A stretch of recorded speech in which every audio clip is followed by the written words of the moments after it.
그와 함께 평상에 앉아 라디오를 듣기 시작했습니다. 나훈아의 내 삶을 눈물로 채워도라는 노래가 나오고 있었어요. 그 사이 우리 둘의 입술은 더욱 가까워졌어요. 각자 자신도 모르게 일어난 일이었어요. 영문을 몰라 허겁지겁 자리를 고쳐 앉았어요. 하지만 이 느낌 왠지 나쁘지 않았어요. 오늘을 기점으로 아마 우리 두 사람의 관계에 대한 기대가 커졌어요. 저는 55세 이선아입니다. 서울을 떠나기로 결심한 건 새벽 2시였습니다. 남편이 떠난 자리에서 혼자 살아가는 게 너무 힘들더군요. 딸아이는 결혼해서 미국으로 떠났고 집안 곳곳에 남아있는 추억들은 저를 숨막히게 했죠. 짐을 정리하며 발견한 부동산 전단지 한 장. 시골 마을의 조용한 단독주택 2층 세입자를 구한다는 내용이었어요. 전화를 걸어보니 집주인은 말수가 적었습니다. 언제 오시냐는 질문에만 짧게 답하더군요. 기차를 타고 2시간을 달려 도착한 마을은 정말 조용했어요. 버스 정류장에서 걸어서 10분 거리에 있는 집을 찾았습니다. 단독주택이라고 했는데 생각보다 깔끔하더군요. 작은 마당에는 텃밭이 가꿔져 있었고 대문 옆에는 이름표가 달려 있었죠.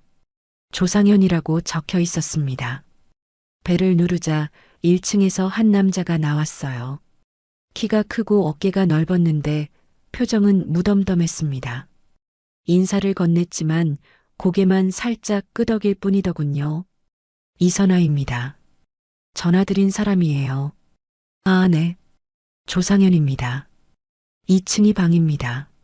말투도 딱딱했어요.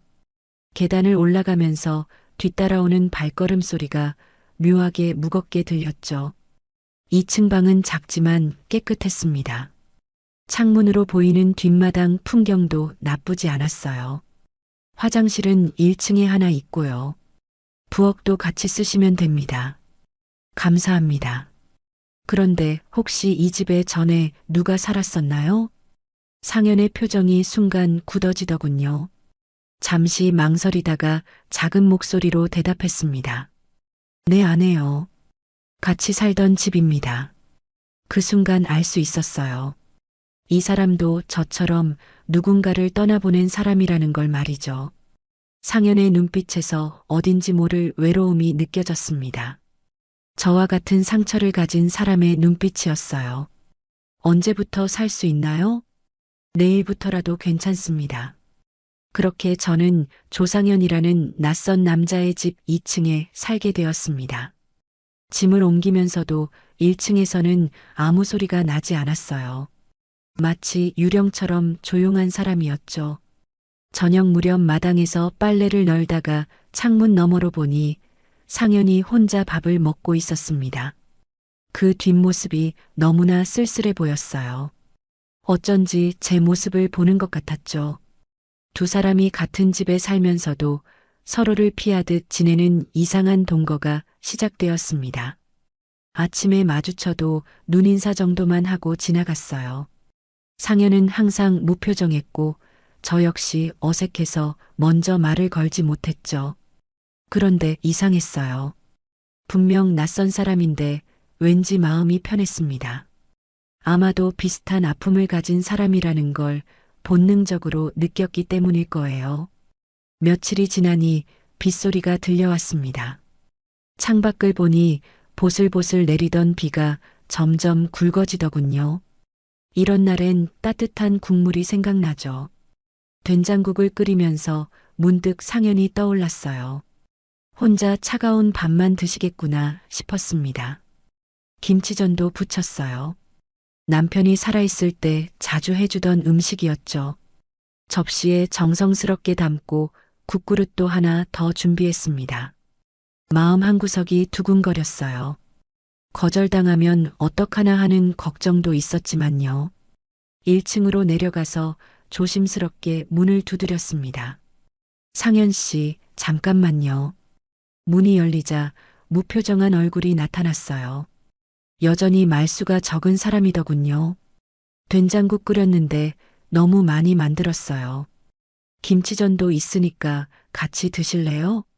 상현은 잠시 망설이다가 고개를 끄덕였습니다. 부엌 식탁에 마주 앉아 밥을 먹기 시작했어요. 빗소리만 들리는 조용한 시간이었죠. 상현이 된장국을 한 숟가락 떠서 입에 넣었습니다. 그런데 갑자기 표정이 굳어지더니 수저를 놓고 일어났어요. 아무 말 없이 뒤편 마당으로 나가버렸죠. 상현 씨? 뭔가 잘못됐나 싶어 따라 나갔습니다. 상현은 마당 한 구석에 서서 멀찍이 떨어진 빗물통을 바라보고 있었어요. 어깨가 미세하게 떨리고 있었죠. 가까이 다가가니 눈가가 촉촉해져 있더군요. 비가 내리는 소리와 함께 작은 목소리가 들렸습니다. 이 맛이 마지막으로 아내가 끓여준 국이랑 똑같네요. 그 순간 가슴이 철렁했어요. 제가 좋은 마음으로 끓인 된장국이 이 사람에게는 아픈 기억을 불러일으킨 거였죠. 어떻게 위로해야 할지 몰라서 그냥 옆에 서 있었습니다. 상현의 목소리가 더 작아졌어요. 4년 전 그날, 아내가 마지막으로 만들어준 게 된장국이었거든요. 병원에서 돌아와서도 억지로 끓여줬는데 눈물이 뺨을 타고 흘러내렸습니다. 빗물인지 눈물인지 구분이 안 될 정도였어요. 그때 너무 맛있다고 했는데 사실은 간이 하나도 안 맞았거든요. 그래도 고맙다고 맛있다고 했죠. 비가 더 세게 내리기 시작했어요. 상현의 어깨와 머리카락이 젖어갔지만 꿈쩍도 하지 않더군요. 마치 그 비를 맞으며 아픈 마음을 씻어내려는 것 같았습니다. 상현 씨, 미안해요. 괜히 이상하게 행동해서 맛있게 해주셨는데. 아니에요. 저도 남편이 마지막으로 먹고 싶다던 음식이 된장국이었거든요. 그 말을 듣자 상현이 처음으로 제 쪽을 바라봤어요. 두 사람 다 비에 젖은 채 서 있었죠. 그 순간 어떤 벽이 무너지는 기분이었습니다. 서로의 아픔이 처음으로 마주친 순간이었어요. 그날 밤 비가 그치고 나니 공기가 한결 맑아졌습니다. 다음 날 저녁 상현이 마당에 평상을 꺼내놓더군요. 처음 보는 일이었어요. 그동안 마당 한 구석에 덩그러니 놓여있던 평상을 직접 닦고 있었습니다. 선아 씨, 잠깐 앉으실래요? 조심스러운 목소리였어요. 어제 비 맞으며 눈물을 보인 게 부끄러웠나 봅니다. 그래도 저를 부른 건 처음이었죠. 평상에 나란히 앉으니 묘한 기분이었어요. 하늘에는 별이 총총 떠 있었고 마당 한편의 텃밭에서는 풀벌레 소리가 들려왔습니다. 한동안 아무 말 없이 앉아 있었죠. 어제 죄송했습니다. 상현이 먼저 말을 꺼냈어요. 무슨 말씀이에요? 괜찮아요. 좋은 마음으로 해주신 밥인데 그렇게 행동해서. 아니에요. 저도 남편 먼저 보냈거든요. 그 말이 나오자마자 상현이 고개를 돌려 저를 바라봤어요. 처음으로 제대로 눈을 마주친 순간이었습니다. 간암이었어요.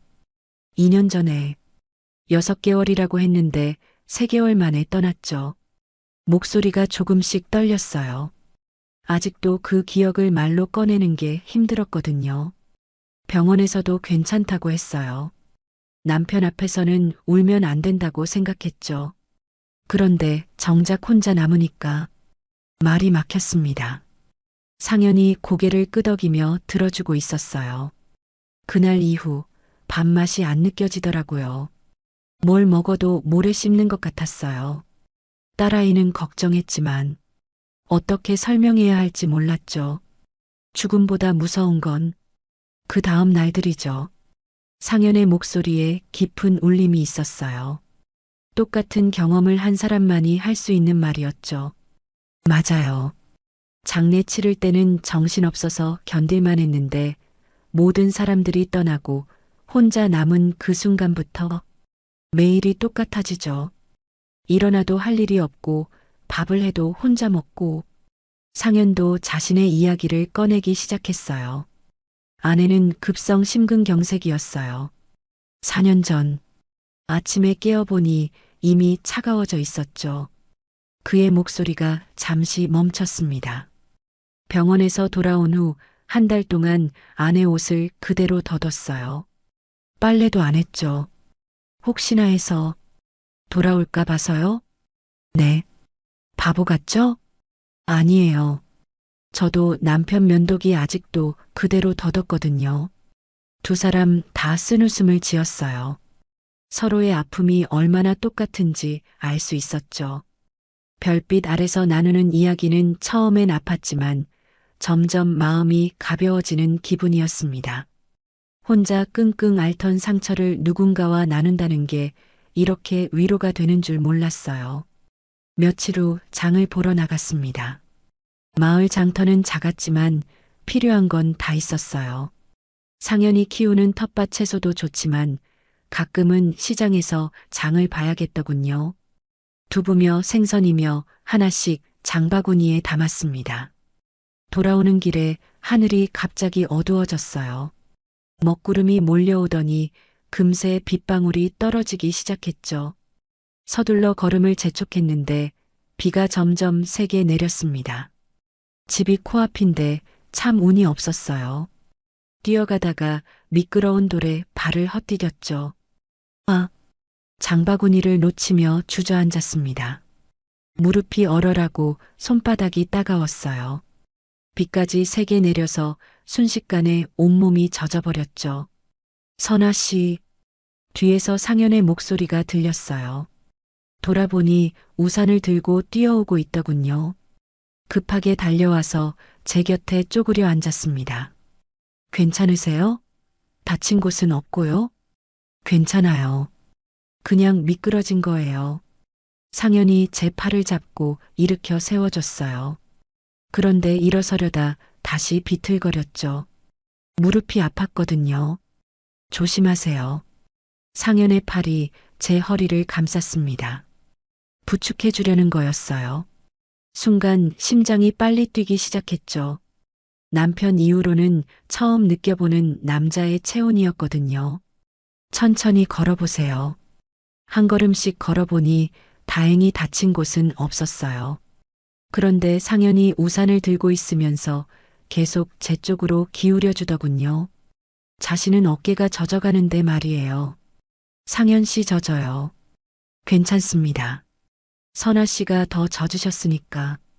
두 사람이 우산 하나 아래 바짝 붙어서 걸었어요. 어깨와 어깨가 자꾸 부딪혔죠. 상현의 체온이 전해져 왔습니다. 남자 특유의 든든한 어깨였어요. 빗소리만 들리는 고요한 길이었습니다. 발걸음도 자연스럽게 천천히 맞춰졌어요. 이상하게 마음이 편안해졌죠. 오랫동안 잊고 있던 감정이었습니다. 상현 씨, 네, 잠깐이라도 기대고 싶네요. 그 말이 저도 모르게 튀어나왔어요. 너무 솔직한 고백이었죠. 혼자 살아가는 게 얼마나 외로운지, 누군가의 어깨에 기대고 싶은 마음이 얼마나 간절한지. 상현이 걸음을 멈췄습니다. 그리고 우산을 더 제 쪽으로 당겨주더군요. 자신은 완전히 비에 젖어도 상관없다는 듯이요. 기대세요. 짧은 대답이었지만 마음이 따뜻해졌어요. 조심스럽게 상현의 어깨에 머리를 기댔습니다. 단단하고 따뜻한 어깨였죠. 두 사람 다 말이 없었어요. 그냥 그 순간을 느끼고 있었습니다. 비 오는 소리, 우산에 떨어지는 빗방울 소리, 그리고 서로의 숨소리. 집에 도착할 때까지 그렇게 걸었어요. 평소보다 훨씬 천천히, 마치 이 시간이 끝나기를 원하지 않는 것처럼 말이죠. 그날 저녁에도 평상에 나왔습니다. 이제는 자연스러운 일상이 되었어요. 상현이 김치전을 부치겠다고 하더군요. 처음 보는 일이었죠. 제가 해드릴게요. 아니에요. 한번 해보고 싶었거든요. 상현이 서툰 솜씨로 김치전을 부치기 시작했어요. 기름이 튀어도 꿋꿋하게 해내려고 하더군요. 보다가 웃음이 나왔습니다. 상현 씨, 기름이 너무 많아요. 아, 그래요? 어려우네요. 결국 제가 도와줬어요.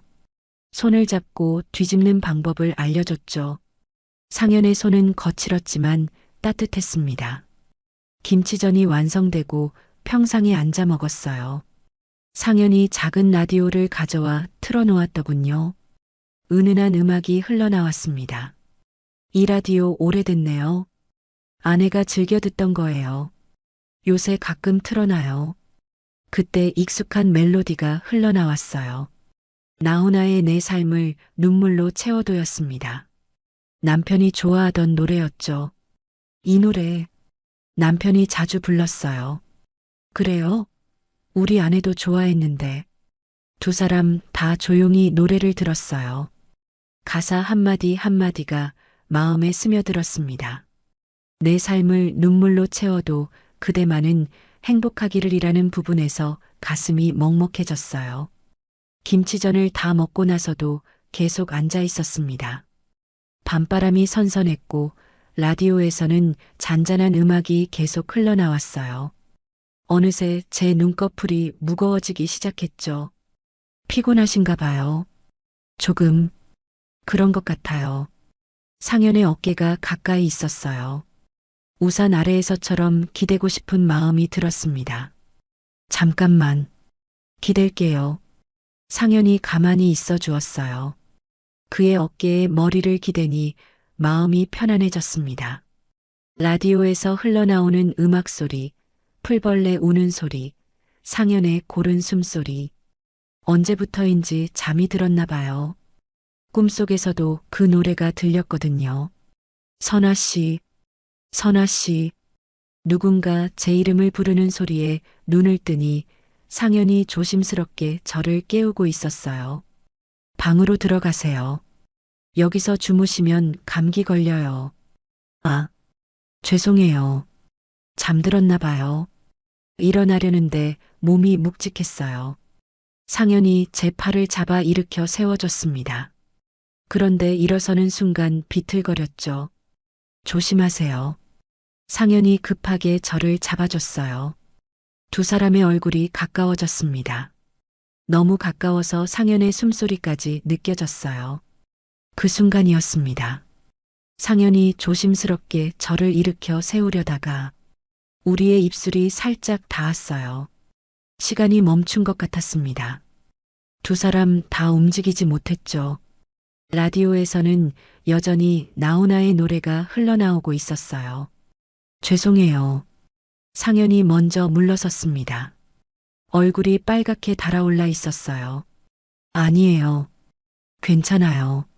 마음이 막 뛰고 있었어요. 남편 이후로는 처음 느껴보는 감정이었죠. 근데 그 순간 외롭지 않았어요. 그 말이 저도 모르게 나왔습니다. 상현이 놀란 눈으로 저를 바라봤어요. 다음 날 아침 평소보다 늦게 일어났습니다. 어젯밤 일이 자꾸 떠올라서 잠을 제대로 못 잤거든요. 그 키스가 실수였는지 아니면 모르겠어요. 마음이 복잡했습니다. 커피를 끓이고 2층에서 소리가 날까봐 귀 기울여 들었어요. 그런데 아무 소리도 들리지 않더군요.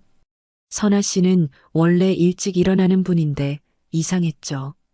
점심때가 되어도 여전히 조용했어요. 혹시 아프신가 싶어서 2층으로 올라가 봤습니다. 선아 씨, 괜찮으세요? 아무 대답이 없었어요. 문을 두드려 봐도 마찬가지였죠. 문고리를 돌려보니 잠겨 있지 않더군요. 방 안을 들여다보니 아무도 없었습니다. 침대는 정리되어 있었고 옷들도 그대로 걸려 있었어요. 그런데 작은 여행 가방이 없어졌더군요. 책상 위에 작은 쪽지 한 장이 놓여 있었습니다. 잠시 서울 다녀오겠습니다. 기다려달란 말 미안해서 못 쓰겠네요. 그게 전부였어요. 언제 돌아온다는 말도 왜 가는지도 적혀 있지 않았죠. 가슴이 텅 비는 기분이었습니다. 어젯밤 그 일 때문에 부담스러워서 떠난 건가 싶었어요. 제가 너무 성급했나 하는 후회가 밀려왔죠. 며칠이 지났습니다. 선아 씨가 없는 집은 너무 조용했어요. 그동안 얼마나 그분의 존재감이 컸는지 새삼 깨달았죠. 부엌에서 들리던 작은 소음들, 계단을 오르내리는 발소리, 마당에 널린 빨래, 모든 게 사라졌습니다. 하루는 마당에 나왔다가 화분을 발견했어요. 선아 씨가 정성껏 가꾸던 꽃들이었죠. 물을 주지 않아서 잎이 시들어가고 있었습니다. 아, 급하게 물을 떠다 줬어요. 그런데 이미 늦었더군요. 몇 개는 완전히 말라버렸죠. 선아 씨가 돌아오면 얼마나 속상해할까 싶었습니다. 그날부터 매일 화분에 물을 줬어요. 선아 씨를 대신해서라도 돌봐야 한다고 생각했거든요. 그런데 화분을 볼 때마다 가슴이 아팠습니다. 저녁마다 평상에 나와 앉았어요. 혼자 앉아 있으니 얼마나 허전한지 모르겠더군요. 라디오를